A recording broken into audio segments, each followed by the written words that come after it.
Hello. Hi, how's it going? Good. How are you doing? Not bad at all. Sorry, is Dan, this lamp kind of obnoxious? not really. Looks cool. Okay. Daniel, how's it going with you? Because it's like in a few days you guys are going on tour. Yeah, in a few days. It kind of started today. Today starts Okay. rehearsals for tour. So we got on the road.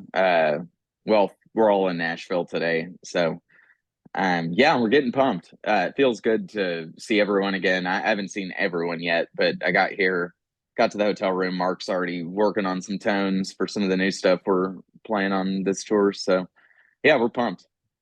How do you prepare yourself, for North American tour, certainly going to Canada and stuff. I mean, it's something more special, I would imagine. Yeah, oh, for sure. Well, the biggest thing, if you haven't done a tour within like 6 weeks of a tour, you have to stretch your neck real well before, or else you get what's called a bangover, which is like a mild whiplash, I imagine, the first like whole week. But yeah, mainly physically for sure, getting limber and then just refreshing the songs. And we're adding four new songs to the set, so uh, we had to take me and Mark had to take those songs from the recorded versions and kind of adapt them into our live gear and stuff like that. So yeah, it's quite a bit of work for sure. And it's like the work, and then you're not working, and how's your life, when you do go on the road? Because it's like sometimes there's some downtime, but downtime can come in with interviews and just continuous promotion for the band. I mean, how do you deal Yeah, with your things like that? yeah. We're at a point we've been able to kind of we are able to kind of keep some sort of schedule on the road. So there is like windows of time for interviews. There's the sound check window. Your life is kind of totally governed by these windows.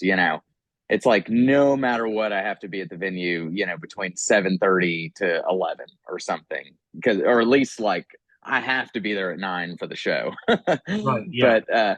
But other than that, there is a lot of freedom, which is why I think a lot of bands, end up with drug problems and things like that, because you can sleep till 2 p.m. a lot of times and just kind of do Mm. whatever you want. So, but yeah, we manage it pretty well though. We're all pretty active, so several of us will be running every day and heading to a gym, and um, we've already started working on the next record as well. So every day we scheduled everything to where our sound check is twice as long.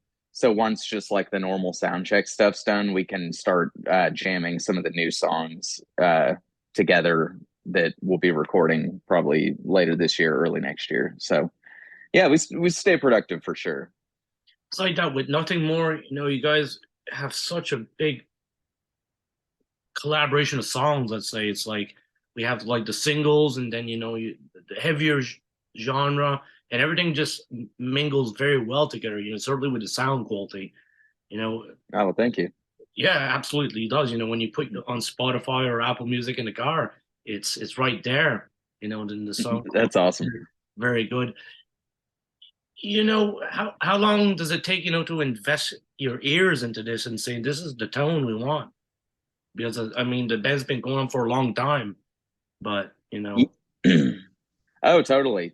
That's a hard thing for sure. I mean, yeah, we're always trying to like, you have to have an effective tone, right? Like the guitar has to kind of sound like a guitar and the bass has to sound like a bass and it has to carry those functions. But outside of that, we always try to push ourselves to find something just that catches your ear in a different way. Like there are bands like take Muse for instance. Like they're an amazing group. I feel like when it comes to their tone work, and the guitar in one song will have like four different totally different tones, and I think that's real rad. Like that's a big signature of them. And yeah, that I feel like that over the years has kind of hopefully kind of become a signature of ours too, is just always trying to push the envelope when it comes to building the soundscape. yeah, And the probably one of the hardest things that we do, but also one of the things that makes everything better at the end of the day for us, is that we all have to sign off on it. So if someone doesn't like it, then we keep pushing until there's a majority vote on all parts, on all tones, on all stuff like that. And we try to remain open. like if anyone else has a different idea for a bass part or a bass tone or something like that, I'm always all ears. We're all on the same team, just trying to make the coolest music. Period. Whether or not every single note came from me or Mark or whoever is kind of beyond us. We just want to make some badass music. So Let's say you guys came out in the 1980s, how would your sound would have been? You know, it's like uh, because sound quality today compared to what the analog recorders used to do. It's a big difference. You know, I know. I wonder. I wonder a lot. I mean, we've definitely embraced the digital thing full on.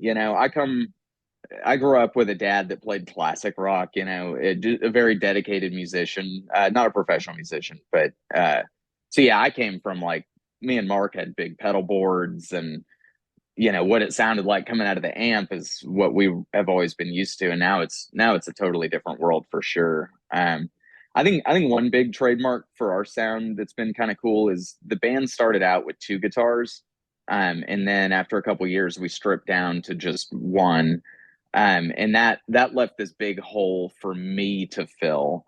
And we kind of decided as a group to fill a lot of that rhythmic space rather than with just guitar tracks that nobody pays attention to, with like a much bigger bass with octaves going a lot of the time. So that's been a lot of this band's been a lot of fun for me, especially because a lot of bass players I feel like kind of get pushed to the side and kind of have a more supportive role, whereas I kind of get to really explore just how big my instrument can sound. I got to fill up all the space when Mark goes into a lead, and he loves doing higher melodic stuff. So I get to fill out a much bigger area below him, which is a lot of fun. Daniel, let's say as a bassist, how often do you take care of your gear like yourself? Like just today I got to change the strings. They're sounding a little bit too muddy, I guess, or whatever. How do you Yeah. manage? Oh, for sure. I learned how to work on instruments a long time ago. So I'm one that I pick up my bass, and after about 5 seconds, I'm like, the action's too high. That neck's getting adjusted. It's like that deep. I'm not like paralyzed by this stuff. I'm not neurotic like some people, but yeah, if the string's too high, it's like I will grab tools and fix it. Yeah. When you go on the road, like let's say going to Canada, because you're coming to Canada, Vancouver, Edmonton, Calgary, Toronto, how many bases you bring, and how much gear does the band bring? I mean, do you guys minimize, or is it just the complete setup solely as a headline? Yeah, I mean, so we're headlining. We minimize a little bit. Like we don't bring everything. Like if one song has like one acoustic part on it, we probably won't have an acoustic that we have set up for, on a stand for Mark to like play for a verse or something like that. We don't go to that extreme, but I'm able to make the whole thing work with two basses right now. They're in different tunings. One's a backup for the other. Mark has, I think, 8 guitars or 9 guitars, but a lot of different tunings. A lot of repeat of guitars. A lot of them are the same guitar. They're just in all sorts of crazy tunings. So Wow.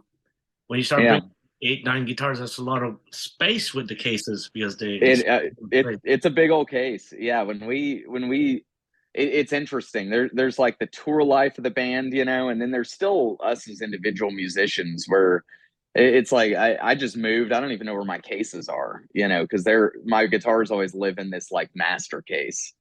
But you know, now I'm having to take them home, and yeah, it's just kind of two different worlds. But uh, all good though. And by this summer, you guys got a lot of plans coming out. It's like obviously probably not everything's revealed, but I'm sure you guys are going to be really busy this summer.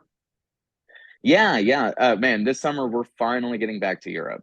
So yeah, since let's see, we when the pandemic came around, it was like perfect timing for us because we had just finished our last tour of the cycle before writing the Spirits record.